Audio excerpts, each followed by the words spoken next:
dia karena sering di DPR ini aneh. Kadang-kadang marah-marah gitu. Gak taunya Markus dia. Marah ke Jaksa Agung, nantinya datang ke kantor Kejaksaan Agung titip kasus. Pimpinan mohon dicatat ya. Saya interupsi pimpinan. Interupsi pimpinan. Saya kira ini Silakan, tidak Pak. relevan. Silakan. Menterinya dipuji-puji, tapi katanya apa? Data Kemenkeu salah. Itu loh. Ini kita bernegara. Itu. Kemenkeu, Sri Mulyani itu satu badan, Pak. Itu yang satu orangnya dipuji-puji, kementeriannya berarti ada yang masalah. Wah, itulah kesimpulan kita. Itulah kesimpulan yang paling baik bernegara, Pak. Wah, nggak usah repot-repot. Korbankan saja yang ini, yang ininya enggak. Lupa kita. Ada pucuk pimpinan tertinggi yang harus bertanggung jawab juga. Tapi buru-buru. Saya masih berkata, kebenaran itu mungkin saja ada pada Ibu Sri Mulyani, Pak PPATK. Karena kita tahu rekam jejak beliau. Makanya saya ingin katakan, ada 3 data ini. Sudah dikonfrontir belum satu sama yang lain? Pak Ketua, nanyain ke Kemenkeu, ya kan? Sebenarnya, ya Pak Ketua ini harusnya koordinasi dulu sebelum mengungkapkan ke publik, Pak. Kalau Bapak mengatakan, oke, kami keliru, kita selesai, Pak. Tapi malah, mohon maaf, Pak Ketua alergi dikritik, malah nyerang balik personal. Saya kaget, tiba-tiba saya nggak pernah komentar. Johan Budi ingatkan Mahfud MD. Pak Jokowi tak suka menteri debat di luar, langsung diresafel. Saya meminta teman-teman di Komisi 3 jangan mengancam-ancam. Pak Mahfud juga jangan mengancam-ancam juga. Karena sekali lagi menjadi anggota DPR cuma 5 tahun, itu pun kalau nggak di PHW, gitu kan. Jadi Menko Polhukam juga gitu Pak Mahfud. Belum tentu 5 tahun loh. Kalau diresapel, apalagi ada rame-rame begini. Pak Jokowi, saya pernah di Pak Jokowi, Pak. Saya pernah jadi juru bicara Pak Jokowi. Pak Jokowi itu paling nggak suka sama menteri yang berdebat di luar, Pak. Langsung diresapel sama dia. Tentu saya berdoa dan saya mengagumi Pak Mahfud. Pak Mahfud tidak diresapel gara-gara ini. Begitu Pak Beni ya. Amin. Karena saya mengenal betul Pak Mahfud ini orangnya lurus, sangat berani. Karena ya Jokowi menganggap PR kabinet yang bersih itu harus datang dari istana. Jadi kalau Mahfud ngomong, maka Jokowi merasa oke itu bagus supaya dia nggak merembet ke istana. Kan Mahfud orang yang paling dekat dengan Pak Jokowi sekarang tuh. Ibu Sri Mulyani ya cuma soal teknis. Tetapi yang menarik sebetulnya adalah cara DPR membela diri. Seolah DPR ingin menyelamatkan rakyat dari hoax. Kan begitu intinya kan? Ya. Jangan sampai ini publik terpengaruh dengan data. Iya, nggak disebut pun publik, bahkan nggak peduli lagi dengan pendapat DPR kan. Jadi DPR udah nggak dianggap sebagai representasi dari rakyat. Jadi nggak ada gunanya misalnya 3 koboi di DPR itu mau seolah-olah demi rakyat, maka jangan ada saling buka-bukaan tuh. Kan itu konyol kan. Anggota Komisi 3 DPR Johan Budi mengingatkan Menko Polhukam Mahfud MD agar tidak berdebat di ruang publik. Sebab menurut Johan, Presiden Jokowi tidak segan-segan untuk mencopot menterinya yang sibuk berdebat di hadapan publik. Saya pernah menjadi jubir Pak Jokowi.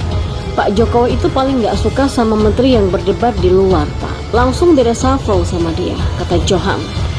Politikus PDIP itu pun mengingatkan bahwa tak ada jabatan yang diemban selamanya, baik itu oleh anggota DPR ataupun seorang menteri. Sebab kata dia, semua pejabat pasti memiliki sisi gelap yang mungkin tidak akan diusik oleh orang lain saat pejabat tersebut masih berkuasa.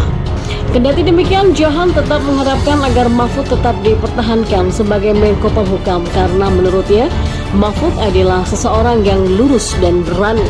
Oh ya, tentu saya berdoa dan saya mengagumi Pak Mahfud. Pak Mahfud tidak diresafel gara-gara ini, ya amin. karena saya mengenal betul Pak Mahfud ini orangnya lurus, sangat berani, kata pimpinan KPK itu. Seperti diketahui, pernyataan Mahfud yang mengungkapkan adanya dugaan transaksi janggal sebesar 349 triliun di lingkungan Kementerian Keuangan menimbulkan sebuah kehebohan.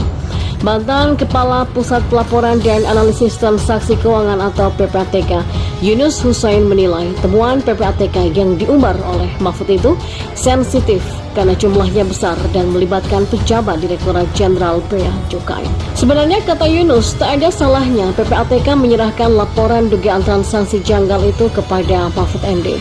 Bisa jadi ini berkaitan dengan peran Mahfud sebagai Ketua Komite Koordinasi Nasional Pencegahan dan Pemberantasan Tindak Pidana Pencucian Uang atau TPPU. Namun, lain soal jika laporan itu diumbar ke publik. Menurut Yunus, sebagai Ketua Komite Koordinasi Nasional Pencegahan dan Pemberantasan TPPU, Mahfud harus mendapatkan persetujuan dari timnya untuk membuka laporan tersebut. Yunus mengingatkan para pejabat terkait berhati-hati, jangan sampai pihak yang diduga terlibat transaksi janggal juga diumbar ke hadapan publik. Apalagi dalam hal dugaan transaksi janggal di lingkungan Kementerian Keuangan, nominal yang disebutkan terbilang fantastis mencapai 349 triliun rupiah. Yunus khawatir jumlah tersebut ternyata merupakan hasil akumulasi ganda karena disebut-sebut mencakup transaksi debit kredit pegawai Kementerian Keuangan selama 14 tahun terhitung sejak 2009 sampai 2023. Ya, dugaan saya kalau Menteri Keuangan bilang ada debit dan kredit juga dihitung, kemungkinan terjadi double counting dalam jumlah angka yang besar itu ada sekali. Jadi kalau ditanya salah apa enggak Mahfud mengumbar laporan PPATK, saya lihat ada dasarnya. Cuman jangan menyebut angka yang fantastis yang diakumulatifkan selama 14 tahun dan menyebut orang bea cukai sama pajak. Kata Kepala PPATK masa jabatan 2002 sampai 2011 itu. Ya, sidang mengenai transaksi janggal senilai 349 triliun yang melibatkan Kementerian Keuangan memang telah digelar oleh Komisi 3 DPR pada Rabu kemarin. Menko Polhukam yang juga Ketua Komite Nasional Koordinasi Pencegahan dan Pemberantasan Tindak Pidana Pencucian Uang atau TPPU, Mahfud MD juga hadir dalam sidang tersebut. Memang banyak fakta menarik yang dikemukakan Mahfud dan Komisi 3 terkait transaksi keuangan janggal itu. Dan berikut adalah 5 faktanya. Yang pertama adalah sidang berlangsung panas. Dalam rapat yang berlangsung panas ini terjadi aksi saling menentang antara Komisi 3 dan Mahfud MD. Ada 3 anggota DPR Komisi 3 yang cukup vokal menantang temuan Mahfud terkait transaksi janggal ini. Mereka adalah Benny Kaharman dan dari fraksi Demokrat, Arsul Sani dari fraksi P3 dan Arteria Dahlan dari PDIP. Benny menantang keberanian Mahfud MD untuk membongkar dengan terang skandal transaksi janggal triliunan itu. Yang kedua adalah aksi saling tentang Mahfud Komisi 3 DPR. Dan terjadi juga aksi saling gertak antara Arteria dan Mahfud MD. Mulanya Arteria menyebut laporan PPATK tidak boleh dipublikasikan ke umum sebab ada ancaman pidana. Ia mengacu pada Undang-Undang Nomor 8 Tahun 2010 tentang ancaman pidana bagi yang membocorkan laporan. Mahfud meminta agar anggota DPR untuk tidak menggertaknya sebab ia bisa kembali menggertak karena DPR dianggap menghalangi penyidikan dan penegakan hukum. Lalu yang ketiga, Mahfud MD terancam di reshuffle. Nah, anggota Komisi 3 Johan Budi SP menyebut Presiden Jokowi tidak suka dengan menteri yang senang berdebat di luar. Sebagai mantan jubir presiden, ia memahami betul karakter Jokowi sampai menduga Mahfud MD bisa saja berakhir seperti itu ditendang oleh Jokowi dari kabinet. Dan yang ketiga adalah tudingan menggulingkan Sri Mulyani.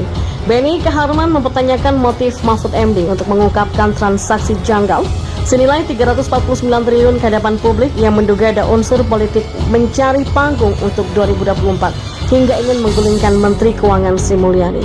Dan yang kelima adalah surat PPATK tak sesuai dengan prosedur.